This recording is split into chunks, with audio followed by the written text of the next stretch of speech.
morning, Dubai. This is the Lovin Dubai show with me, Casey. I'm Masa. And we go through the trending stories that everyone is talking about. Our top story today, Wizz Air apologises following flight cancellations. And 390,000 new cars on Dubai roads this year. We're talking about the end of summer is nigh. Thank you to the sighting of the Suhail star.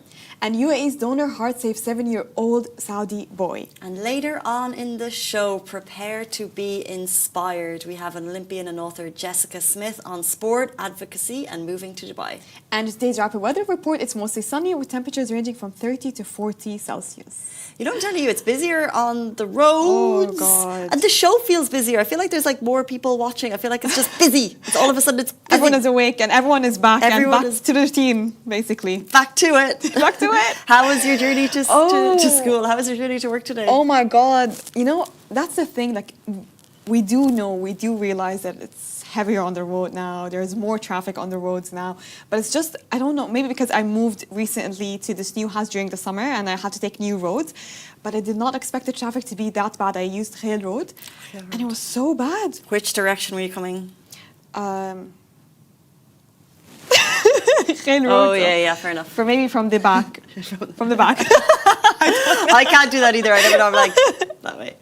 Towards Production City? Towards Production City. So Suhail Road towards Production City. And I think... and it was packed? It was so packed. Because yesterday, there was a little bit of traffic, but not like today's. I don't know why today was so busy. Because the school phasing we spoke about, and tomorrow it's going to be even busier. And you said universities aren't back yet, so that's going to be another...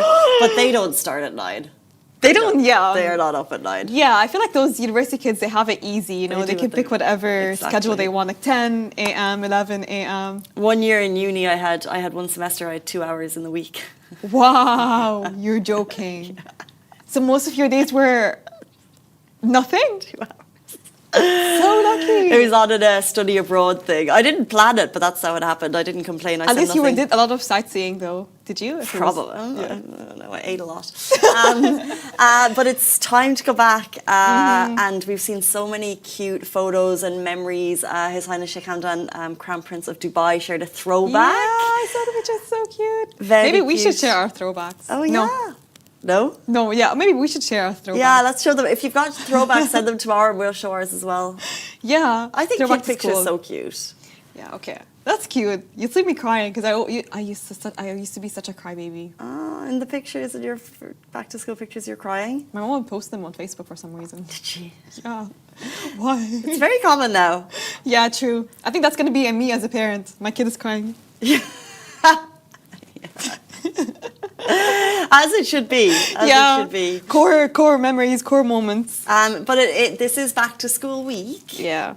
The roads are busy, and generally with the school calendar, you should follow it. There's no strict rules on it, but one principal in Sharjah is very subtly calling out some of the parents. He is so funny. He's very funny. You can check out his TikTok account, and what's nice is that he's a very transparent methods of communication. He'll always kind of give little updates on his own TikTok account to the parents, because they can just follow him on TikTok. His name is Principal John.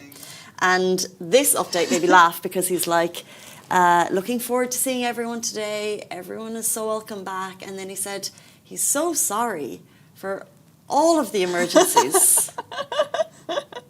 It's amazing how many emergencies there have been. So many emergencies all in one day, you know? So he's like, so we'll see everyone next week. So obviously people have decided not to come back this week because it's a bit hot still. Flights are probably expensive, so they're coming next week. And Principal John is... And usually the first few days are just transitioning back to school, so you're not missing out on anything important. You can relax a bit. I think Principal John would disagree with that, Masa. Yeah, true. Because he said he actually is like, it's a really important bonding time that your kids are missing out on. So he's like subtly jabbing at the parents for making that decision. But he's so cute. Like, he cares so much about the students and them being present and being excited. By the way, whoever, okay, I don't know what school he runs, but whoever has the privilege to deal with him, you're so lucky, because the principals that I had back in school, they never cared that much, okay? Oh, do you not think? I did not even see them. They barely interacted with us, and if they did so, it was either yelling at us, scolding us, or punishment. What? It was nothing of that friendly sort. It's like, welcome back, we miss you. No. I feel like it's, I wonder if it's a more generation thing, and I think, I can't speak for Principal John's school, but in general, the principals of these expensive fee-paying schools are very active, and they're always there on the first day outside, waving everyone in, welcoming everyone, being like, this is your home. For the next 6 months. For the next 6 months, you're going to love it here. Come on in, get comfortable. But they do seem to take a very active role in the social media accounts of schools that I see. Their principals always like. And I think they're learning from their mistakes. So if they saw that the previous mistakes where you were too strict on the students, they would hate coming to school. They feel like they're not welcome. But if you're friendly like that, you're open to them, you're saying hi, you're talking to them, I think it creates a little bit of a bond. Like, it makes you excited to come to school. Definitely. I think. Yeah. All you want is for teachers to see you and be nice to you. And, and you feel seen. You know, yeah, it's so important to get that recognition. Yeah, when they know your name. If a principal knew your name, you're either really good or really bad. That's so true. Let's jump into our top stories. Wizz Air is apologising following flight cancellations. So Wizz Air cancelled all flights from Abu Dhabi on beginning August 25th. However, ahead of its planned closure in September, which we know Wizz Air is leaving the capital, it actually cancelled flights in advance, leaving many passengers already abroad, frustrated by the sudden cancellations. So with little support from customer service, people were left in limbo, some even out of pocket after having to book new flights. We actually spoke to one passenger who had to buy tickets for a family of 4, costing an extra €1,400 on top of the original booking. So since then, Wizz Air has issued a clarification. The airline confirmed that all flights from Abu Dhabi until August 31st will in fact operate as scheduled. Passengers are being advised to stick to their travel plans and arrive early for check-in. The airline apologized for the confusion and thanked travelers for their patience. However, the problem is some people have already purchased new flights. There was just a lot of limbo there for a few days where flights were cancelled, flights were moved. Now, this is Wizz Air. They're a low-cost budget airline. Yeah. They're in Abu Dhabi, so people were able to get some nicely priced tickets to Europe. But what's happened is we knew Wizz Air was closing down 1st of September, but people were in their European destinations and they get emails saying, okay, your flight's cancelled, but nothing apart from that. It was impossible to get through to the customer service.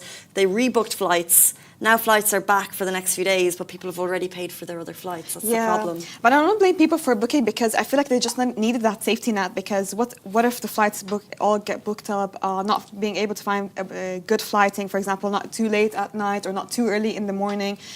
It just worries you because I would have done the same. If I saw that my flight got cancelled, I would email and then rebook again because I'd be so scared. Yeah, with a different airline. Yeah. And because you have that travel cost. And also, Principal John, in relation to our last story, this is an emergency, I would say. This is an emergency. This is a fair reason for a family not being able to get back on time.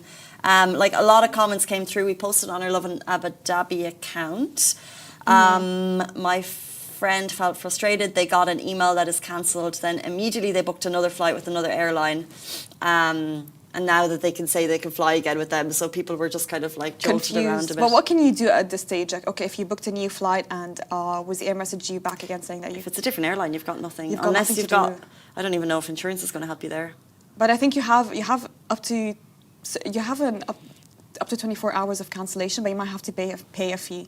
It depends on the type of fare you booked, though. It really depends. Yeah, I always book directly with the airline these days. I used to always book on like aggregate websites that would give you like the cheapest option, but I've just been burned too many times that there's something always happens with travel and you have to change, and if you book with an aggregate website you tend to get done, but I find that generally, this aside, if you book with an Emirates, you're always looked after. You're always looked after, and I feel like they respond immediately with the calls and emails. I never had any problems with local airlines here. They've always responded back to my calls and they're so quick to deal with the situations. Yeah. I've had multiple situations with passports, booking flights and glitches. They respond immediately. Within an hour, it's done. Always changing dates and things, and it's always super helpful. More information on that on the Lovin Abu Dhabi Instagram page. Let's move into traffic in the city. It's not just you returning for the school year. There's actually more cars on the roads. So in the past year, 390,000 new vehicles were added to UAE roads, bringing the total number of cars in the country to 4.56 million, and that grew by 208,000 with over 3.5 million vehicles passing through Dubai each day. The city shoulders the heaviest share of the country's traffic demand. But solutions are already in motion. These include dynamic toll pricing, more than 30 projects in the pipeline, upgrades to 11 major corridors, flexible work initiatives, and restrictions on heavy vehicles. Really interesting there. We do talk about the projects, but it's good to see the numbers there. 30 projects in the pipeline, 11 major road upgrades are happening in corridors, flexible work initiatives, you can do it. Dubai is shouldering the traffic load of the country. We have our office... New bridges, new roads everywhere. New bridges, new roads everywhere. Everywhere. But in the other Emirates, it's just not a thing. I asked our Abu Dhabi office, I said, how is the traffic? And they said, what traffic? They don't have it. Maybe they will now with back to school in certain locations, but not in the office that we have. We're on Yas Island. But Abu Dhabi, I feel like, I don't know why, maybe it's just me, but it does feel bigger. It's quite spread out. It's spacious, right? It's spacious. Yeah. It's very quiet. And I feel like everyone wants to come here to Dubai, so it's just... But Abu Dhabi has this, calmness. Abu Dhabi is very calm. Calmness, element to it. Very family friendly. It's a very different emirate. Very different. It caters. But there's some lovely... I lived there for 2 years and it's so lovely. Like, it's very chill. My experience, I've never had a bad experience in Abu Dhabi. People there in Abu Dhabi, I feel like they still have that essence of community. For example, I know a lot of people struggle with that here in Dubai. Neighbors don't talk to each other, right? Not all of them. Not all of them. But oh, I do. Continue. So if you're in the same elevator, you say hi and that's it, okay? But when I went to Abu Dhabi, people would just come up to me and they would talk to me and they would ask me if I need help, if I need anything, and they would offer me food, they'd offer me stuff. They had that sense of community. It's got that Yeah. I went there once for work. That was 2 years ago. It was just something that had to do with shooting in Abu Dhabi. And then this random man, he lived next door, passed by us and he asked us if we needed help. And he's like, he's willing to help us. He's willing to offer us whatever we needed. Wow. Okay. And then he's like, and just ring my doorbell if you need anything. And left. That's so nice. They had that sense of community, it was so strong. Well, speaking of that sense of community, if it's missing in Dubai, one way that it could come, and I do think we do have it. Yeah. I just think that there's just a lot of people, it's busier, but when things happen, like let's say when there was a fire in a tower in Marina recently, everyone came together to give back. But one thing that could be improved in terms of traffic on the roads is, we are the problem. Right? Like, if we chose to take our cars off the roads or if we chose to car share or get that community public transport. So the country's doing so many things to make the roads better. But if you're stuck in traffic every day, what could we as a collective community do to make it better? We could car share. I would love to carpool, but I'm not driving. Okay, great. So, do you have a community Facebook page or a community WhatsApp group? I love the community WhatsApp groups. They're so good. I would have loved if... Are you in your new community's WhatsApp group? No. Oh, you have to. But where do I find them? I feel like this area doesn't have any community groups. I want to meet. I want to be able to talk to my neighbors. I want to live that Wisteria Lane, Desperate Housewives. It will have a community group. You'll have a buy and sell. Okay. You'll have a mom's community group as well, which sometimes they let you join even if you're not a mom. They do. Oh, they're so cute. I did feel like it was so much easier to talk to people, like as if you compare it to 7 years or 10 years ago. It was so easy. I don't know, just now it feels... I'm always so nervous to talk to a new person. Maybe it's just me. I don't know. I still feel like because we're all expats, there's 90% expats in the city, there's that thread of communality between all of us, and then therefore you do, and because we know the city is so safe, that you do find yourself able to have conversations with strangers in a comfortable way. Who does? I feel like we're all bond over one thing, that our family's abroad. And the weather. We love to talk about the weather. Speaking of, it's coming to an end because the Suhail star sighting marks the end of summer in the UAE. UAE residents are finally welcoming cooler days after the Suhail star, the second brightest star in the sky, was spotted in southern horizon on Sunday, August 24th. The sighting isn't just astronomical, it's cultural. So for generations, people living in the UAE desert have looked into the appearance of Suhail as a natural signal, the beginning of the end of scorching summer season. That's it, the beginning of the end of the summer. The star will climb higher in the sky each night, reaching its highest point by the end of September. Traditionally, its sighting has guided farmers, pearl divers and desert dwellers who knew that it meant the shorter, cooler days were coming, along with seasonal changes in the winds and tides. While modern science gives us forecasts, the Suhail remains an ancient marker of hope and transition for the seasons. So for everyone living in the UAE today, it's a sign that a relief from the 50 degrees summer heat is finally on the horizon. I'm so excited. I feel like I'm getting my energy back. I'm feeling myself back again. Summer is ending. I'm about to dye my hair again. Continue. My brother is coming to visit. Do you do that? Like you dye your hair for a new season? Yeah, I do. Do you? So every winter, That sounded sarcastic. I was serious. I really was. It sounded so sarcastic. Yeah, but I do It is that. interesting. Every season you dye your hair. That's how you decide. Yeah. Wow. Okay. So you go summer, winter. Yes. Yeah. So every summer, every winter, and you know that phase between summer and winter, like those 3 months gap, I also dye my hair. So 3 times a year. I'm just like, as soon as it gets to the dire necessity that I have to go, and I know this sounds so cheap, but the hairstylists doing blonde in the city are so expensive. They're expensive, صراحة. But I found someone that does it for a really good price. So, but I only need to touch up my What roots. are we talking? I only need to touch up my roots, so she does. But you have to make the drive to Sharjah, though. Okay. Yeah, that's No. big. Yeah. It's so funny. It's like I won't pay the astronomical price, and then you're saying I have to drive to Sharjah. What day would you go to Sharjah? So on a Sunday. Go to Sharjah. Yeah. On a Sunday morning, by the way, like 10 a.m. and I'm at her salon. That's dedication. Yeah. That's dedication to saving. I don't have that. But I won't betray her, you know? We have loyalty. Fair enough. I'll complain, but I'll still pay the fees. Let's move into a heartwarming story that took over our feeds yesterday. So UAE donor's heart saves a 7-year-old Saudi boy. In a moving story of cross-border medical cooperation, a 7-year-old Saudi boy suffering from a severe heart failure has been given a new lease of life thanks to the generosity of a brain dead donor in Abu Dhabi. Sad story and a heartwarming ending. The boy, who had been battling a complex heart defect, had exhausted all other treatment options. With his worsening condition, doctors placed him on an urgent transplant list. That's when a matching donor became available in Abu Dhabi. So the transplant operation required precise coordination, from carefully removing the heart to flying it by private plane to Riyadh and preparing the operations rooms at King Faisal Specialist Hospital and Research Center. Doctors only had 5 hours to complete the transplant, a critical window since hearts cannot survive long outside the body.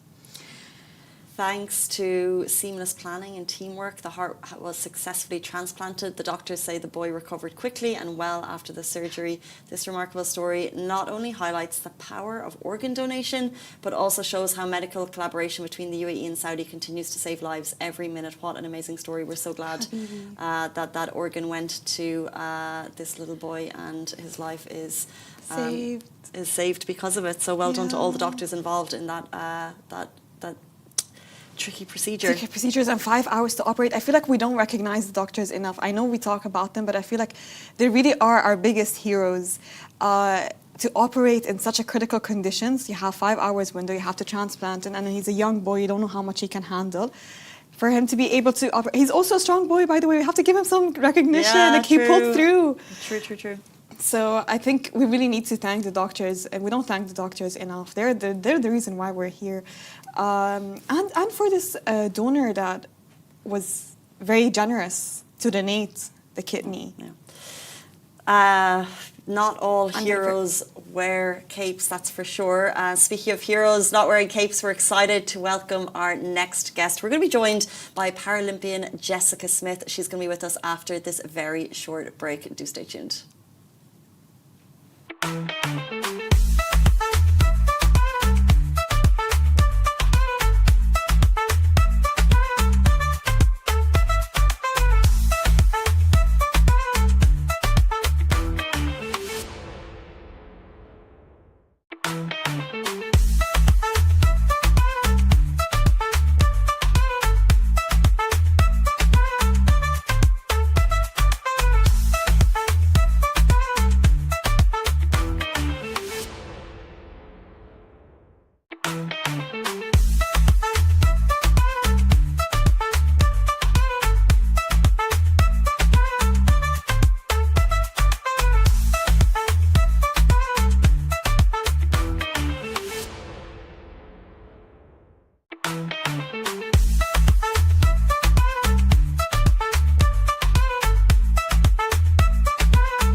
Hey guys, welcome back to the Lovin Dubai show. Today's guest is Jessica Smith, an incredible Australian Paralympian, author and body image advocate. Born without her left arm and surviving a severe burn as a toddler, Jessica turned challenges into triumphs, representing Australia at the 2004 Paralympic Games, writing empowering children's books and so much more, inspiring people around the world. We're truly lucky to have her in the show today. Welcome to this studio. Welcome so much. Thank you for having me. It's a pleasure to be here. Of course. So, Jessica, for people that don't know your story, what happened to you growing up and as a child? Yeah, so I was born missing my left arm, and we still don't really know why that occurred. It was just one of those unfortunate things. But my parents were advised to have me fitted with a prosthetic limb from as young as possible. And of course, my parents wanted to give me the best start at life. And so I was fitted with my first prosthesis when I was just 18 months of age. And I think what the medical professionals failed to realise at the time was that the prosthesis wasn't going to make my life better because it was giving me two arms, because my brain and my body was never and will never be wired to have two hands. And so although the technology and the device is incredible, it took me so much longer to be able to learn how to adapt and to use it. And it actually led to a really horrific event in my life where I used the prosthesis to try and reach for a biscuit, but because I couldn't feel or detect heat, I accidentally knocked a freshly boiled kettle down, and I have severe burning on my neck and chest, 3rd-degree burns. And so it was a traumatic time when I was a young child. I was in and out of hospital for many years. And I think through those experiences and sort of this innate ability to want to push the boundaries and to sort of understand my own identity in a world that I was born into that simply wasn't designed for somebody like me. It's not designed for people who live with disability. I found my solace in sport and through movement, and that was my way of being able to showcase to the world what I could do and what my body was capable of, rather than being limited by the perceived assumptions from others about what I couldn't do. And so sport has given me so many incredible opportunities.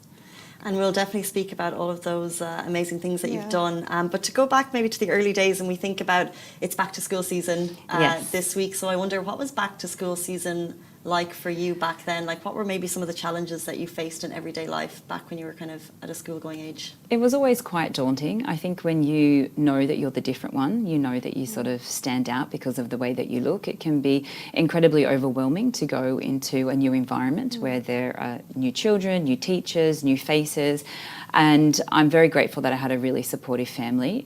But I myself now am a mother of 3 young children, and Amazing. my kids go back, thank you, and my kids go back to school tomorrow, which I'm very excited about. But even for them, you know, I think because of what I have been through, it certainly allowed me to develop a sense of resilience and I guess empathy as well. And I try and role model that to my own children, you know, and for them to be able to understand that we're all different and we all have a responsibility to ensure that everybody feels safe and everybody feels welcome, regardless of where they come from or what they look like. And so I hope that I'm able to instill that sort of messaging in my own children, but to children all around the world. I think that my lived experience is something that I need to be able to share with the world, because I hope that it has a positive impact on somebody else's life.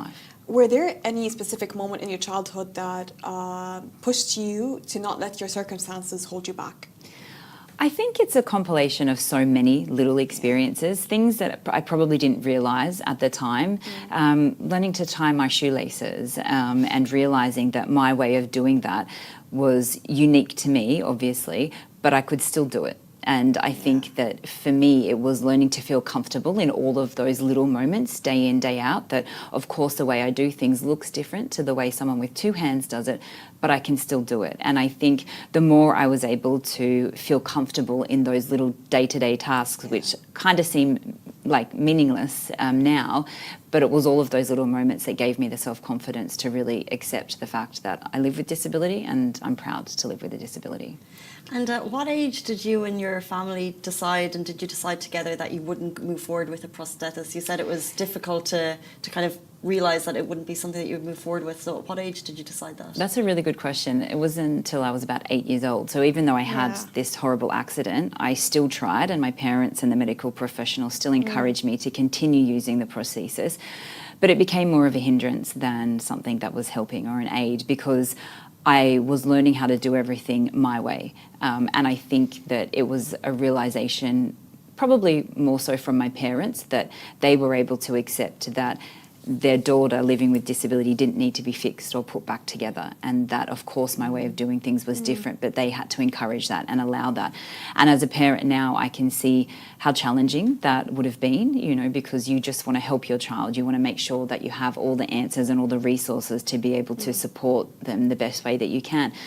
But the hardest part can sometimes be letting go of that and watching your child grow and develop and learn their own way of doing things. So I think at 8 years old, it was very much an obvious realisation that the arm wasn't helping me and I was better off without it. Now, I have used a prosthesis since because the technology has advanced so much in the recent years with the input of AI and so much more.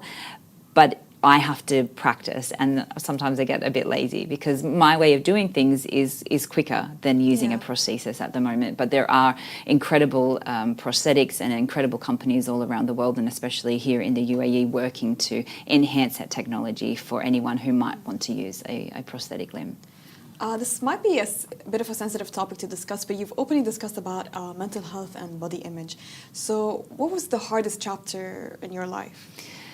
If you're comfortable talking. No, absolutely. Definitely my teenage years. I think for any young girl or young boy going through puberty and adolescence, it's such a time of transition for us to be able to learn about our bodies. And for me in particular, I never saw myself represented in mainstream media. You know, I mean, I didn't have a phone back when I was a teenager. So when we talk about magazines and movies and television shows, disability was never portrayed in a positive way. If you think of any character that you've read about or that has been depicted in film, usually the villain has some sort of disability or deformity of some sort. And so when I saw disability being reflected in such a negative way, it really made me question my own identity and where I fit in this world. And certainly as a teenager, I just wanted to fit in. I just wanted to belong. I didn't want to be the different one. And obviously my arm was never going to grow back and I was always going to have prominent scarring.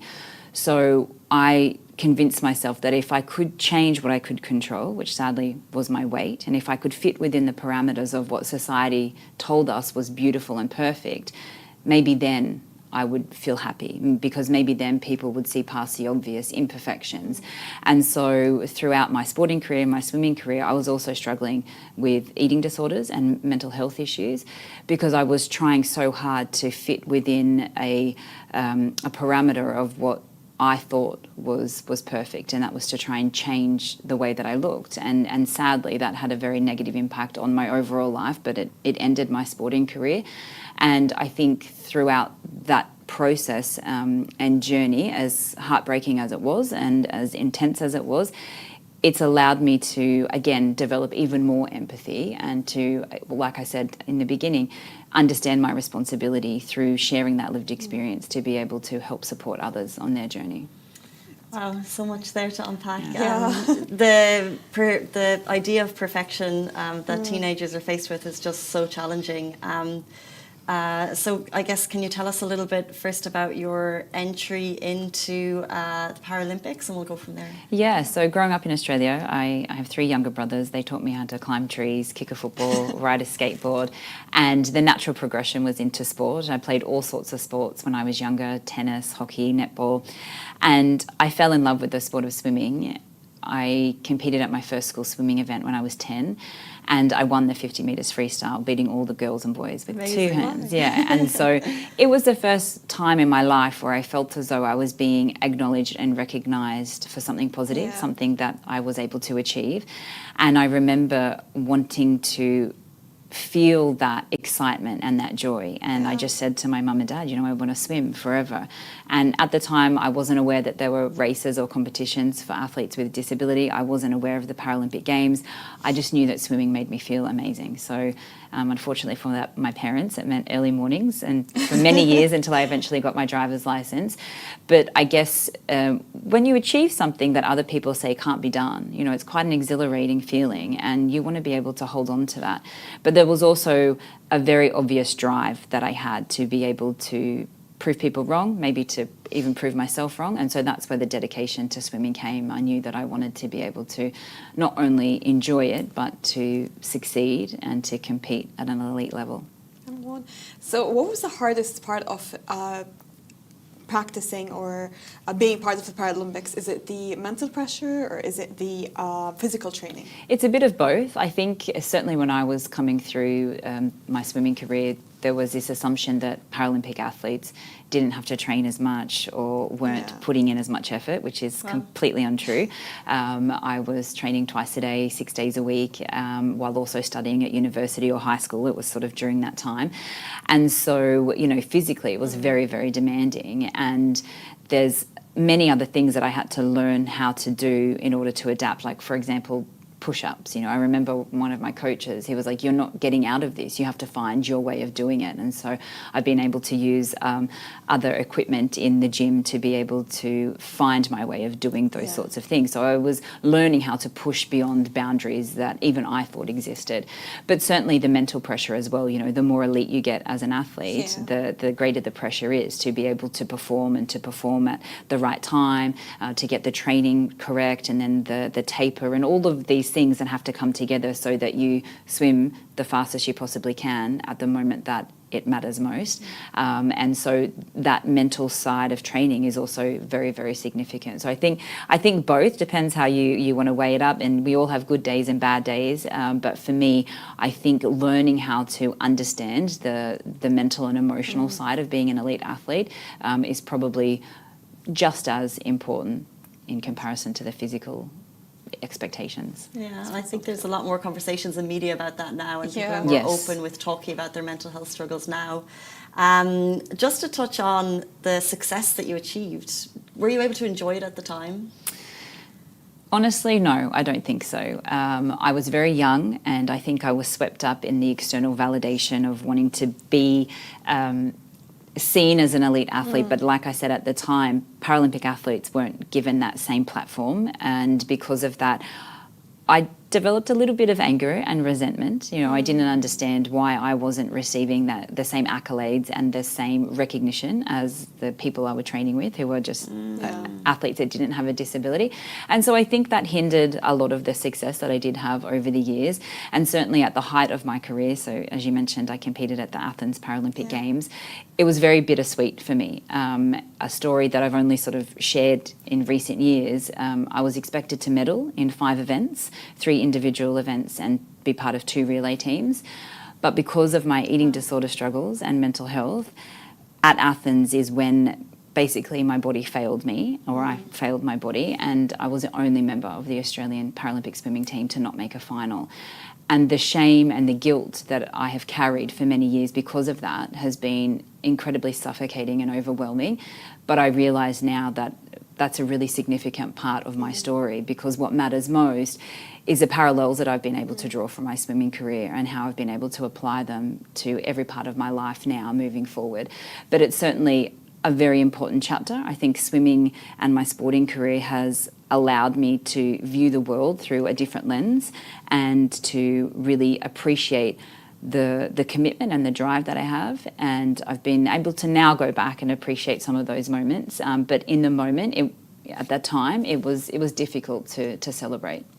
So looking back, would have you done anything differently, or the same way? This is always such a tough question. I don't think so. I mean, if you'd asked me 10 years ago, 15 years ago, maybe I would have said yes. But now I realise, of course, that we're all exactly where we are supposed to be at any given time, and there's a lesson in every single moment, and sometimes it's really hard to acknowledge that lesson at the time.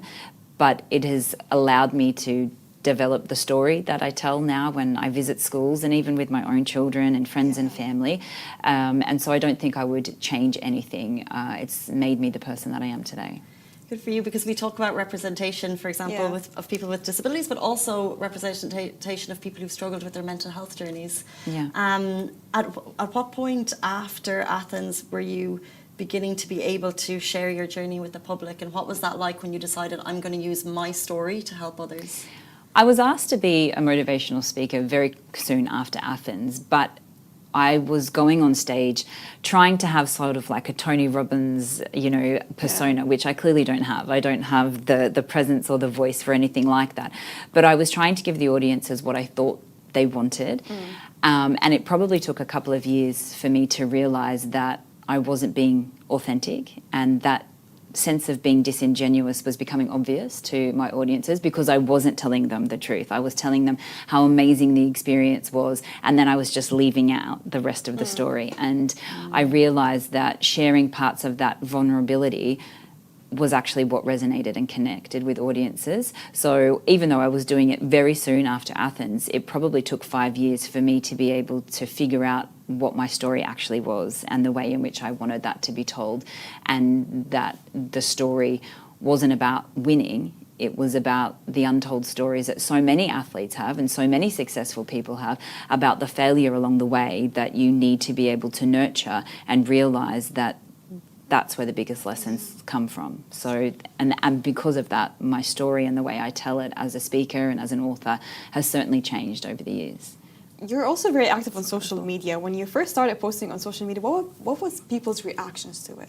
Did you see DMs, likes, hearts, reshares? Yeah, there was all of that, and I kind of found that a little bit confronting. I didn't really have social media until much later. Well, I say much later in life, like in my late teens, 20s, and it kind of started from the sporting perspective, and then motherhood. You'll see on my Instagram page, it's a little bit mismatched. It's a bit of everything, but it's my diary to the world, I guess.